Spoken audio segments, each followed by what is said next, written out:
हाय दोस्तों, आप स्वस्थ होंगे, मस्त होंगे, प्रसन्न होंगे। दोस्तों मेरा गला ख़राब हो रहा है आजकल, क्योंकि मैं सुबह को 3:30-4 बजे उठ जाती हूँ और ठंड का महीना शुरू हो चुका है और कार्तिक का महीना एक बार अब के बार 1 महीना पीछे आया है।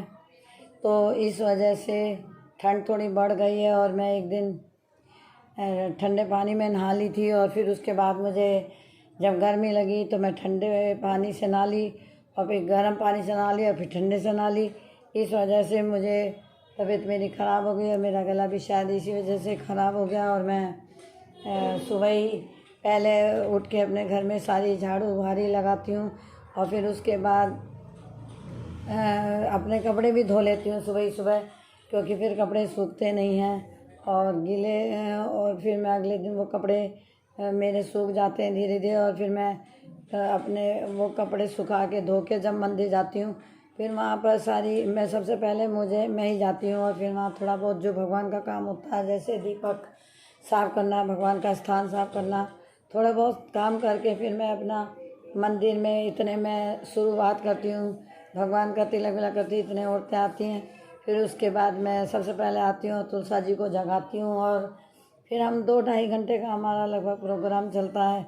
और दोस्तों मैं 1-2 बार मेरी वीडियो बड़ी ख़राब हो गई, क्योंकि मैं उस वीडियो को लेके ऐसे करते करते अपने घर आ गई, उसमें मेरा गाना आ गया और आज भी मेरे वीडियो में एक गाना आ गया, क्योंकि मैं अपनी एक वीडियो मैं देख रही थी, उसी वीडियो वह वीडियो मेरी लाइव में गाना चला गया, उस वीडियो का गाना मेरे लाइव में चला गया और मुझे आज बहुत दुख हो रहा है। मैंने इसलिए उसे पब्लिश नहीं करा है, वीडियो डाल दी पर पब्लिश नहीं करी इसी वजह से।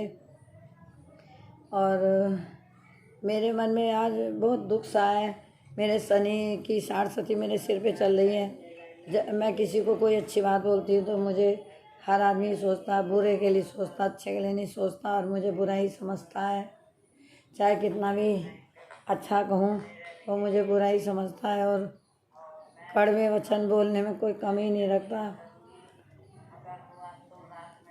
और मेरा मन ये करता है कि बस क्या कहूँ और क्या ना कहूँ, बहुत मेरा मन परेशान रहता है।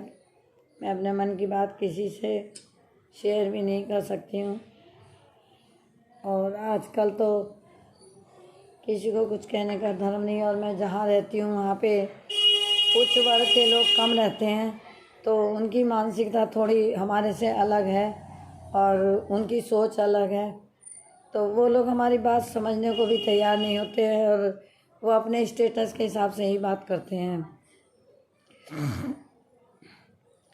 तो दोस्तों आज वो मेरी वीडियो फिर ख़राब हो गई है और मेरा मन सुबह से बहुत दुखी है कि मैं जितना आगे बढ़ना चाहती हूँ उतना ही मेरा नुकसान हो जाता है। प्लीज़ आप लोग मेरी हेल्प कीजिए और मेरी वीडियो को आप देखा करें, लाइक करें, शेयर करें।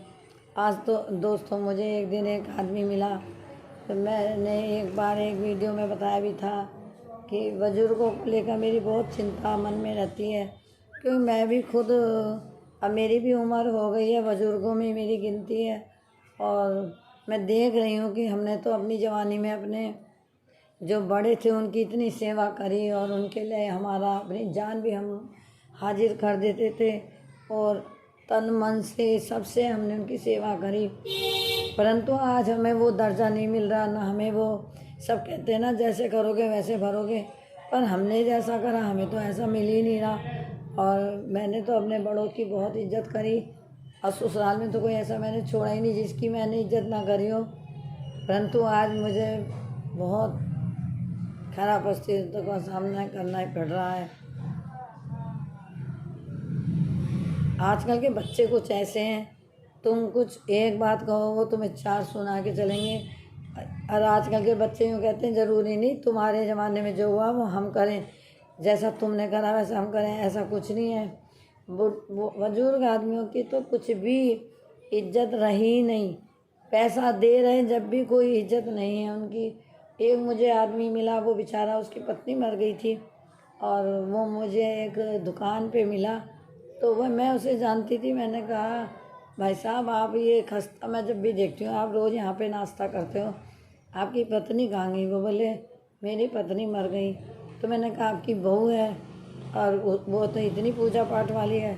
उन्होंने कहा कि वो मुझे ना खाना देती है ना पानी देती है, और वो लोग मेरे पे हाथ भी उठा देते हैं, कभी कभी परेशान करते हैं।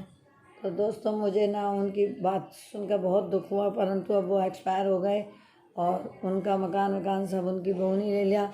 उस बहू को ज़रा सी शर्म नहीं, उसके एक भी बेटा नहीं था, जबकि 3 लड़कियाँ ही लड़कियाँ, 3-4 लड़की, और फिर भी उसने अपने ससुर को अच्छी तरह नहीं रखा।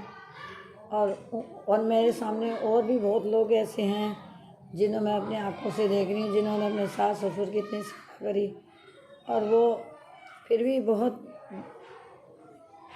बेइज्जती का सामना करना पड़ रहा उन्हें। और बुढ़ापा बहुत बुरी चीज़ है, इससे तो भगवान जवानी में ही उठा ले।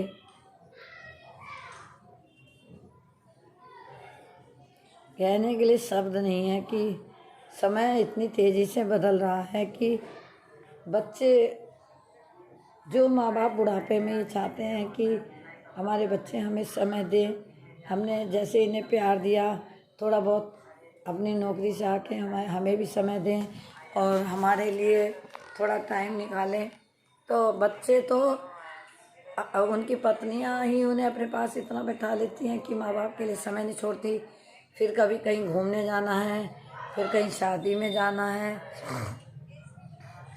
फिर कहीं बच्चों के लिए, पर उन माँ बाप के लिए वो टाइम ना निकालती हैं, ना निकालने देती हैं।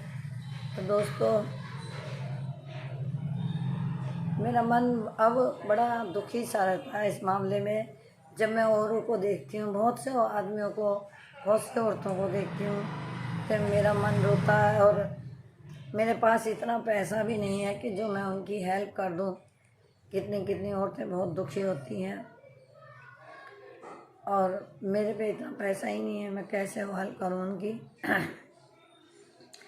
जितना भी मेरे से होता है मैं कर भी देती हूँ, पर बस कहने के लायक कोई बात ही नहीं है। दोस्तों मैं तो चाहती हूँ कि मैं अपनी जो भी मेरी वीडियो देख रही हूँ, बहुएं, खास करके जो बहुएं हैं या लड़कियां हैं जो अनमैरिड हैं, मैं उनसे कहती हूँ कि बेटे अपने घर ससुराल में जाओ, आप ऐसा मत करो। जिनके घर आप जाते हो वो आपसे बहुत उम्मीद रखते हैं, आप भी उम्मीद रखते हो, लेकिन आप अपने आप को संभाल के रखो। हम सुधरेंगे तो युग सुधरेगा, हम संभलेंगे युग संभलेगा। यही कह के मैं आपको अपनी बात कहना चाहती हूँ कि यदि मैं किसी एक भी परिवार को संभाल पाऊँ तो मैं अपना जीवन में धन्य मानूंगी। और अपनी बेटियों को यही कहूँगी कि प्लीज़ आप अपने मन में अपने बुजुर्ग के प्रति ऐसा भाव ना रखें। आजकल की लड़कियां पहले ही ऐसे करके जाती हैं कि सास रोटी ना बनवाए, कभी कमर में दर्द, कभी पैरों में दर्द, यहीं से विचार लेकर ऐसे जाती हैं। प्लीज़ आप अपने बुजुर्गों को ऐसे ना सताएं, उनके बारे में सोचें, वो भी आपसे कुछ उम्मीद रखते हैं। बस मैं अपनी बात यहीं समाप्त करती हूँ। मैं छोटी सी वीडियो बनाई है, आप लोग इसे देखें और हो सकता है मुझे मेरी बात को भाषण समझें, लेकिन ये मेरी अंतर आत्मा का दर्द है जो मैंने आज इस वीडियो में बनाया।